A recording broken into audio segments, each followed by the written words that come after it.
Good evening. Thanks for joining us on India Business Hour. I'm Shereen Bhan. The headlines that we're tracking tonight. Crude oil prices surge as OPEC nations announce a surprise production cut. Saudi Arabia calls it a precautionary measure to stabilize the market.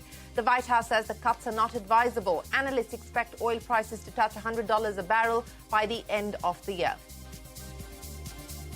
A last-hour recovery helps the Sensex and the Nifty end in the green. Financials lead the rally. Foreign portfolio investors turn net buyers in March, investing nearly 8,000 crore rupees. But the total inflow in 2023 so far stands at a negative 26,000 crores.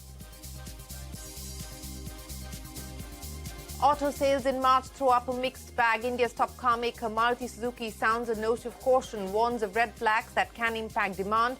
A ray of hope for two-wheelers as domestic sales continue to see double-digit growth. Unseasonal rains wreak havoc on wheat-growing states Punjab, Haryana, Madhya Pradesh and UP. SkyMet predicts intense rains and possible hailstorm for Delhi, Noida, Faridabad and adjoining areas.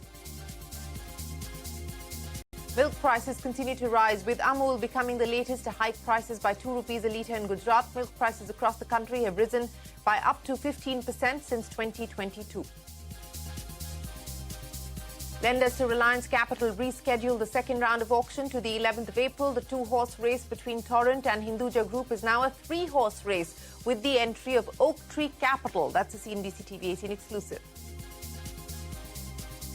Fast food chain McDonald's is temporarily closing its corporate offices in the US as it prepares for layoffs and a broader restructuring. European banking giant UBS is all set to cut about 30% of its workforce after taking over the embattled lender Credit Suisse. Congress leader Rahul Gandhi challenges his conviction in a defamation case before a Surat court. The Sessions Court grants him bail, sets April 13th as the next date for the bail hearing. India's premier institutions like AIIMS, IIT, IIM and other central universities saw 103 student suicides in the last 5 years, says the Union HRD Ministry to Parliament. Institutions in UP report the highest numbers of suicide, followed by Delhi and Tamil Nadu. US officials claim 3 people are dead and 8 have lost their eyesight after using eye drops imported from India, according to a New York Times report. Tamil Nadu-based Global Pharma is in the eye of the storm and has recalled 50,000 tubes of an eye ointment. This is the second eye drop recall by the company from the US market this year. The Ukrainian army says Russia is very far from capturing Bakhmut. This after a video showed a group of mercenaries raising the Russian flag at the city center. Meanwhile, Russian police arrest a woman suspected of delivering a bomb that killed a prominent pro-Kremlin blogger. Several customers of SBI complain about tech outages and are unable to access net banking and UPI on the app and the website. SBI says it was facing some network traffic and telecom service providers were facing technical issues. SBI also says online banking services are not down. Jio Cinemas reports a blockbuster opening for the Indian Premier League. The app saw more than 5 crore downloads with more than 147 crore video views. The opening weekend alone is bigger than the entire 2022 IPL season on digital.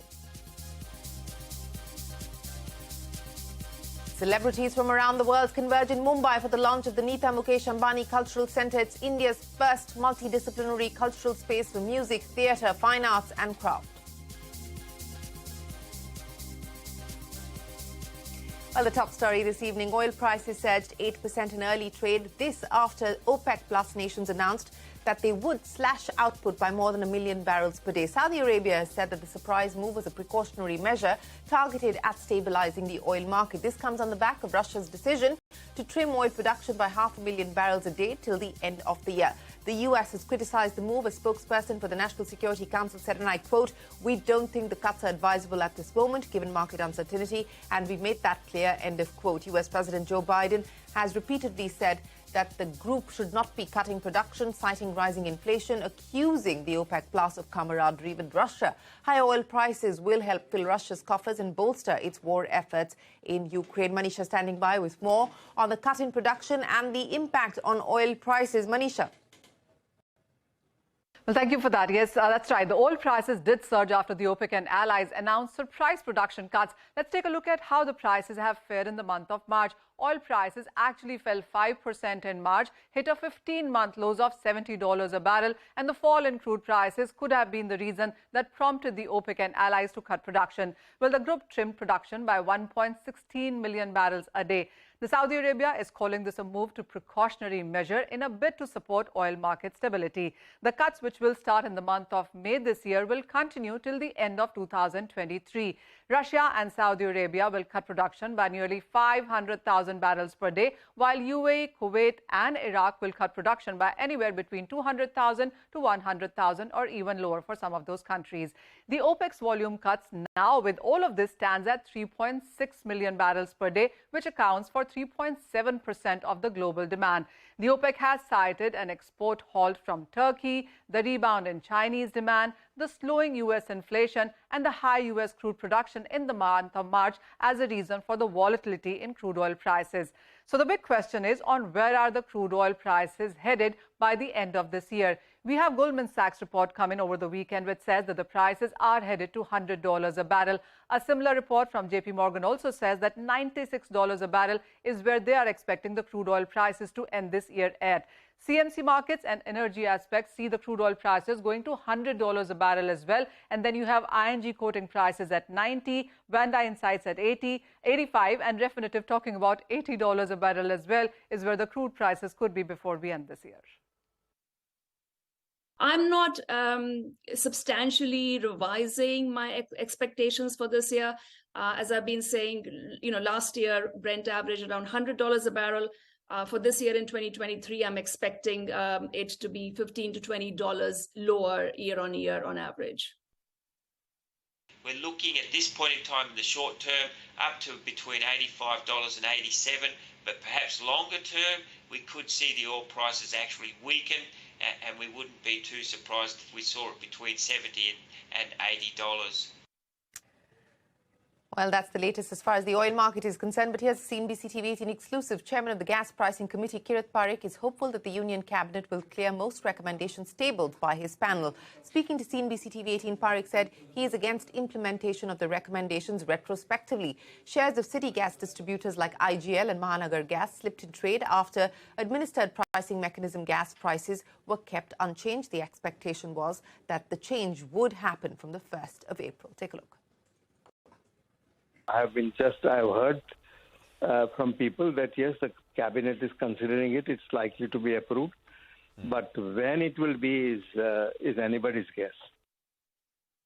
We have said that by 1st January 2027, everything should be market determined. I'm quite hopeful that it will be accepted. Well, from gas now to the equity markets. A last-hour recovery helped the Lal Street end at the day's high. The Nifty and the Sensex ending 0.25% in the green. Financials leading from the front with the Nifty Bank gaining 0.5%. Mid-caps also outperformed the benchmark. BSE companies gained a market cap of over 1.5 lakh crore rupees. And speaking of the markets, foreign portfolio investors turned into net buyers for the first time since December last year. FPI has invested almost 8,000 crore rupees in Indian equities in the month of March. However, the overall FPI inflow in 2023 still stands at a negative 26,000 crore rupees due to volatility seen in January and February. Now, India's manufacturing sector activity continues to expand. In March, the S&P Global Purchasing Managers Index rose to 56.4, higher than 55.3. That was the number in February, led by growth in factory orders and higher production. According to the survey, manufacturers also seeing input cost inflation retreating to its second lowest mark in 2.5 years as the pressure on supply chain subsides and the availability of raw materials improves. So that's good news coming in. Shifting focus to the auto sector, sales for the month of March are mixed bag so far. Maruti recording its highest ever annual sales in FY23 at 19.66 lakh units. Tata Motors flat year-on-year growth. Maruti has sounded a note of caution, though, warning of red flags that can impact demand. I think the growth of 20% plus in next year may not be likely. It's unlikely that we're going to see this type of growth. There are some looming red flags which we are now increasingly monitoring because we believe they could have a negative impact on the overall demand next year. That includes first and foremost the overall economy growth itself. The auto industry growth is very, very highly correlated with the per capita GDP growth. Well, that's Maruti. Now, key wheat-growing states like Punjab, Haryana, Madhya Pradesh and UP are reeling from unseasonal rain since the middle of March. According to the Indian Met Department, rainfall has been more than normal since the start of March. The IMD has further predicted a drier month of April than March, sparking concerns of a delay in harvesting of the rabi crop, including wheat. Take a look. Month of pre-monsoon, the March, that has been a very, very unusual, I will say, behaving abnormally. There was some heavy to very heavy rains also. It is unseasonal, untimely, and obviously leading to a lot of damage as far as the crops were concerned. You name a crop, a rabi crop, it is damaged over these parts. Month of April, it is not looking as harsh as it was the second half of March. So watch out for the unseasonal rainfall across states at this point in time. That is hurting farmers. Milk prices continue to rise across the country, with Amul becoming the latest to hike prices by 2 rupees a litre in Gujarat. The company said that the hike is lower than the overall average food inflation. This comes after Amul increases the price of its pouch milk in all other markets in February of 2023. Milk prices across the country have risen by up to 15% since 2022. US officials have claimed that 3 people have died and 8 have lost their eyesight after using eye drops imported from India, as per New York Times report. Chennai-based Global Pharma is in the eye of a storm and has recalled 50,000 tubes of the eye ointment. This is the second recall initiated by the company this year. Analysis by the country's drug regulator, the US FDA, has found unopened tubes to be contaminated with a drug-resistant bacteria that can spread from person to person. On to a CNBC-TV18 exclusive. Lenders to Reliance Capital have rescheduled the second round of auction to the 11th of April. The 2-horse race between Torrent and the Hinduja Group is now a 3-horse race with the entry of Oak Tree Capital. Ritu's here with more. Ritu. That's right. The lenders of Reliance Capital have rescheduled the second round of auctions for the company to April 11th from April 4th earlier. And also in an important twist and relief to lenders as well, it appears that 3 out of the 4 original suitors may now participate in the second round of auctions. Now remember, while Torrent had earlier challenged the process, that matter is still pending in the Supreme Court. But it seems that there's been a softening in stance, and we've been given to understand that now Torrent Investments, Hinduja's IIHL and Oak Tree Capital, all 3 have shown willingness to participate in the bidding. However, the Piramal Cosmia Financial Consortium has not approached the lenders yet and is unlikely to participate. Now, the auction has been rescheduled after bidders requested for tweaks in the RFRP, which is the request for resolution plan, to ensure that the plans were compliant, and they've also sought a guarantee of sorts from lenders that no bids are going to be entertained outside of the auction process, and the highest bidder will be declared the winner to bring a finality to the resolution process. Now, while all of these changes are being worked into the plans, the auction date has been pushed by a week. Remember, we had reported earlier that this time around lenders have set a higher base bid for the second round at 9,500 crores with 8,000 crores as upfront cash payment requirement. And compared to this, the liquidation value of the company is pegged at around 12,500 crore rupees.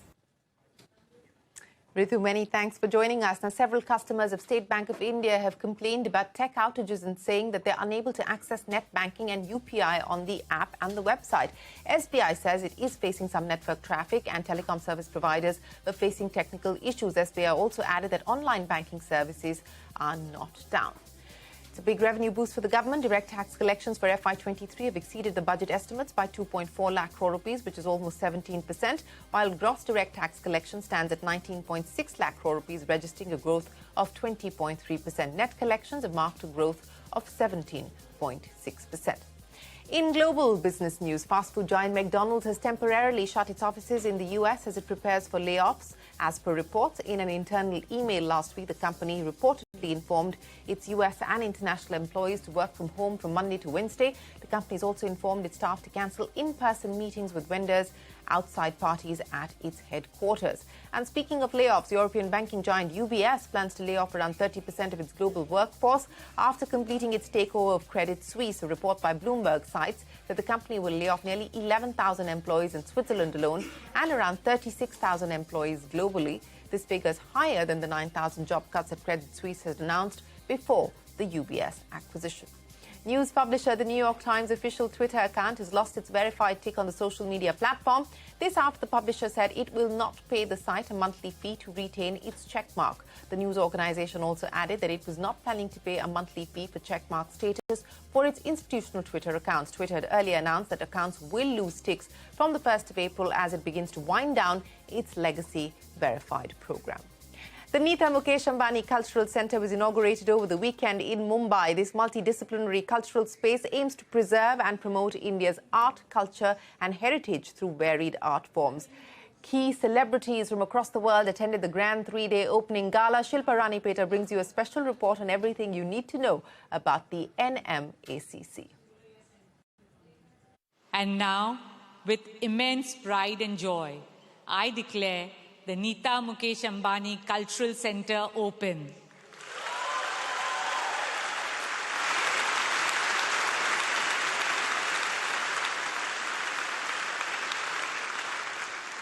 It is our humble dedication to New India.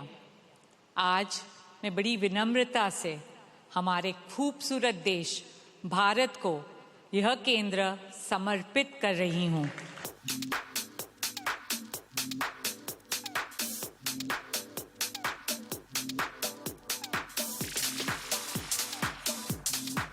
India's biggest ever musical, India in Fashion, an art exhibition featuring over 50 artworks and key personalities from across the world. In a 3-day grand affair, India witnessed the opening of the Nita Mukesh Ambani Cultural Centre, a first-of-its-kind multidisciplinary cultural space in Mumbai aimed at strengthening India's cultural infrastructure and bringing to fruition the best of India and the world in the sphere of art. For Mukesh and me, the NMACC is a dream come true. For a long time, we had nurtured a dream that India should have a world-class cultural centre. We were keen to create a space for promoting and celebrating our artistic and cultural heritage. The NMACC features a 2,000-seat Grand Theatre, a 250-seat Studio Theatre and a 125-seat Cube. The centre also houses a 4-story visual arts space called the Art House with the idea of hosting exhibits and installations from across India and the world. A home to art and culture in all its forms. From the visual arts to the performing arts, from musical fountains to musical theatricals, from costume to canvas, from fashion to food, from conventions to celebrations, all under one roof, only at the Nita Mukesh Ambani Cultural Centre. The opening night saw an extravagant musical directed by Firoz Abbas Khan to showcase India's cultural journey through history. In attendance, along with the Ambani family, were Indian and global celebrities including Shah Rukh Khan, Deepika Padukone, Priyanka Chopra and Nick Jonas, among others. The enormity and to celebrate Indian culture. It's the beginning of something really, really special. The Ambani family really has their pulse on Indian culture and the pride of being from the country and, you know, for the global Indians specifically as well. So I feel like this is going to be really special. I was laughing, I was crying. I think you could watch this show 10 times and see something different every time. There's just so much to take in. And also so incredible that you get to learn about Indian history through it. Over 140 pieces of costumes from iconic brands such as Chanel and Dior and Indian designers like Manish Malhotra, Rahul Mishra, Ritu Kumar, Sabyasachi were showcased on the second opening night. The idea is to document India's impact on global fashion, also showcasing key historic pieces dating as far back as the 18th century. So I really feel this is going to be like the hotbed of talent, music, art, theatre, everything. And I just can't wait. I just can't wait to see what else we will witness. And spaces like this really kind of enhance and platform artistry. Anything to do with art and culture, helps in every which way possible to just make, India better and brighter. And I think there are so many young people, they need to be influenced by our culture. How Indian fashions and our designs and our textiles have, impacted on a very global platform. And I'm very excited to see that because a lot of designers are going to, showcase their talent here. The 3-day gala concluded with the art house being inaugurated by Kokilaben Dhirubhai Ambani. The NMACC opens to the public from April 3 with free access for children, students, senior citizens and the differently abled. The idea, Nita Ambani says, is to make this a space to showcase the best of India to the world and welcome the best of the world to India. In Mumbai, Shilpa Rani Paper. Well, time for us to head into a short break, but coming up next, Jio Cinema reports a blockbuster opening for the Indian Premier League. That and more when we return.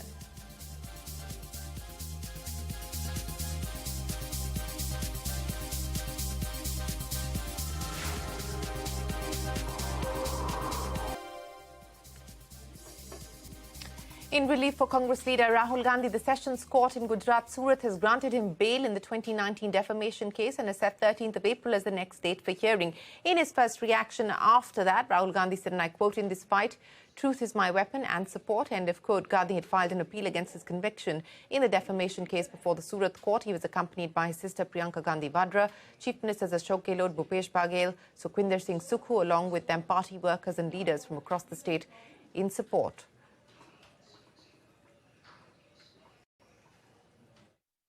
Court के निर्णय के ऊपर हम बहस नहीं कर सकते, लेकिन अन्याय के खिलाफ तो हम लड़ सकते हैं। तो हम लड़ रहे हैं सरकार के खिलाफ, और सरकार ने जो अदानी के घोटाले में फंसे हैं, वो ये नहीं चाहते कि यहाँ पर जेपीसी बिठाए और जेपीसी के ओर से इसकी तनकायत यानी इंक्वायरी हो। वकील तो अलग करेंगे अपना काम, मगर वहां पर हुड़दंग करने की मानसिकता के साथ अपने मुख्यमंत्री अशोक गहलोत जी, भूपेश बघेल जी, प्रियंका वाड्रा जी, इन सब को लेके जाके आप क्या करना चाहते हैं? आप सोच के देखिए, आप सूरत में जाकर आज गुजरात में जले में घी और कटे में नमक डालने का काम करना चाहते हैं। Stay of conviction has not yet been granted simply because the complainant needs to be heard. So notice has been issued to him, and that part of the order and the hearing will take place currently on the 13th of April. I don't think judges can be intimidated by whoever happens to come into court or outside court. That doesn't happen.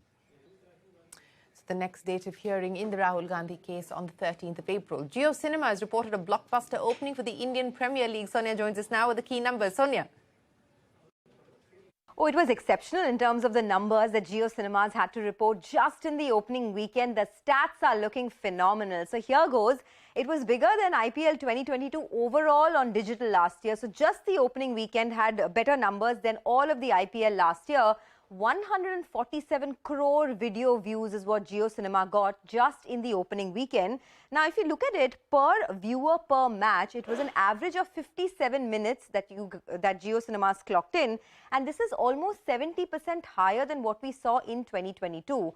Apart from that, you had over 5 crore app downloads as well that we saw just in the opening weekend on Jio Cinemas, and over 2.5 crore downloads happened on March 31st. When it was the most installed app on a single day. Now, you had some positive commentary come in from the management as well. Viacom 18 Sports CEO Anil Jairaj said that this is a clear evidence of the digital revolution sweeping through the country. Digital is targetable, addressable and interactive, and not just 5 crore new app downloads. There were over 10 crore new viewers in one single opening weekend. Of course, the numbers are going to get better from here, but this is phenomenal in terms of an opening response to Jio Cinemas. Back to you. Sonia, many thanks. And before we wrap, the World Wrestling Entertainment is merging with the Ultimate Fighting Championship in a deal valuing the combined entity at a whopping $21 billion. The agreement will pair two of the biggest sports entertainment brands in the world. WWE features scripted matches and soap opera-like storylines, while UFC showcase authentically brutal mixed martial arts fighting. So a mega deal in the world of sports entertainment. And with that, it is time for us to wrap up this edition of India Business Hour. Thanks so much for watching. Stay tuned. The news continues here on CNBC TV 18.